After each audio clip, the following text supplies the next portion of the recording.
Hello dear students, today we are taking English grammar and we started tense chapter and we have completed present perfect tense. Okay, now we will start today present perfect continuous tense. Okay, चलो देखते हैं present perfect continuous tense कैसे होता है और कैसे करते हैं. Let's C present perfect continuous tense.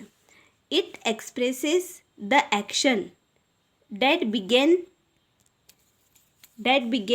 in the past and is continuing up to the present time. मतलब कोई एक्शन यदि पास्ट में शुरू की गई है और वो प्रेजेंट में भी चल रही है, कंटिन्यू है, तो वो कौन सा टेंस होगा? Present perfect continuous tense. Simple easy language में यदि हम बोले तो यदि कोई कार्य पहले शुरू किया गया है और वो कार्य अभी भी चल रहा है तो वो कौन सा टेंस होगा? Present perfect continuous tense. मतलब थोड़ा कार्य पूरा हो चुका है और थोड़ा कार्य चल रहा है. ओके, तो इसलिए इसे बोलेंगे प्रेजेंट परफेक्ट कंटिन्यूस टेंस बोलेंगे. अब हम इसका स्ट्रक्चर देख लेते हैं और इसमें कौन सी हेल्पिंग वर्ब यूज़ होगी और इसमें वर्ब की कौन सी फॉर्म यूज़ होगी, ये हम देखते हैं. Let's see present perfect continuous tense.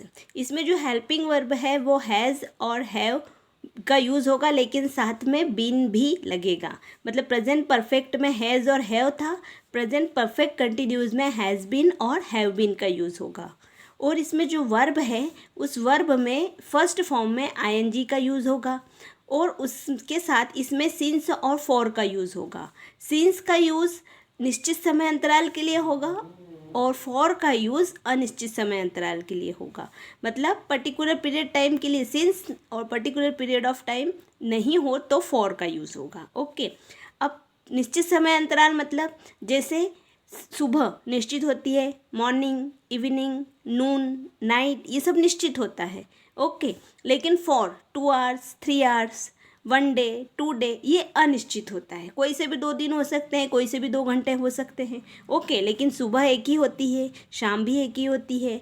या जून, जुलाई, ये भी निश्चित है. जून का महीना भी एक ही होता है, एक से ज़्यादा नहीं होता है. संडे, मंडे, ट्यूसडे, ये भी निश्चित है. ओके, और 2 डेज, 4 डेज, 2 मंथ्स, 4 मंथ्स, ये सब अनिश्चित होते हैं. तो निश्चित के लिए सिंस और अनिश्चित के लिए फॉर का यूज़ करेंगे. ओके, अब हम इसका स्ट्रक्चर देख लेते हैं. सबसे पहले अफर्मेटिव के लिए स्ट्रक्चर देखेंगे.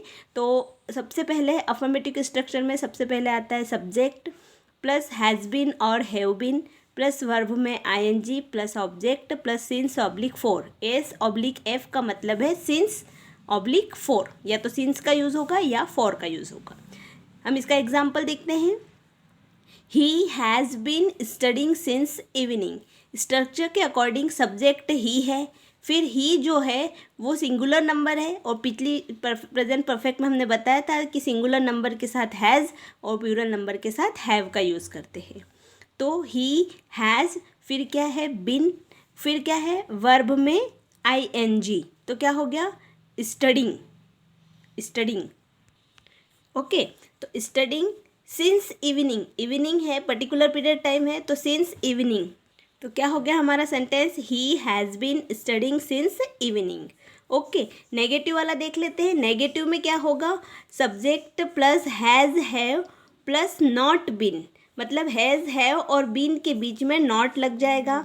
स्ट्रक्चर ऐसा का ऐसा ही रहेगा. वर्ब में ING plus object plus since oblique for. इसी सेंटेंस को हम यदि देखें तो he has not been studying since evening.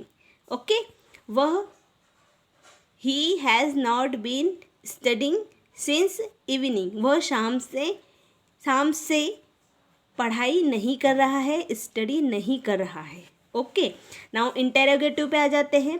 Interrogative में सबसे पहले हैज़ और हैव हेल्पिंग वर्ब आ जाएगी, फिर उसके बाद में सब्जेक्ट और फिर उसके बाद में बीन का यूज़ होगा, फिर वर्ब में ING plus object plus since oblique for और plus question mark. Without question mark your interrogative sentence complete नहीं होगा. तो क्वेश्चन मार्क ध्यान रखिए लगाना इंटरोगेटिव यदि बनाने के लिए आता है.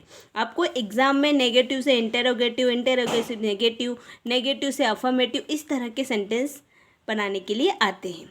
तो यही सेंटेंस हम यदि ले ले तो हैज़ सबसे आगे आ जाएगा, उसके बाद में हेल्पिंग वर्ब, उसके बाद में हमारा जो हेल्पिंग वर्ब हैज़ आगे आ गई, फिर सब्जेक्ट ही हो गया, फिर बिन, फिर वर्ब में आईएनजी मतलब स्टडिंग, और ऑब्जेक्ट सिंस इवनिंग, और लास्ट में क्या लगाया, क्वेश्चन मार्क।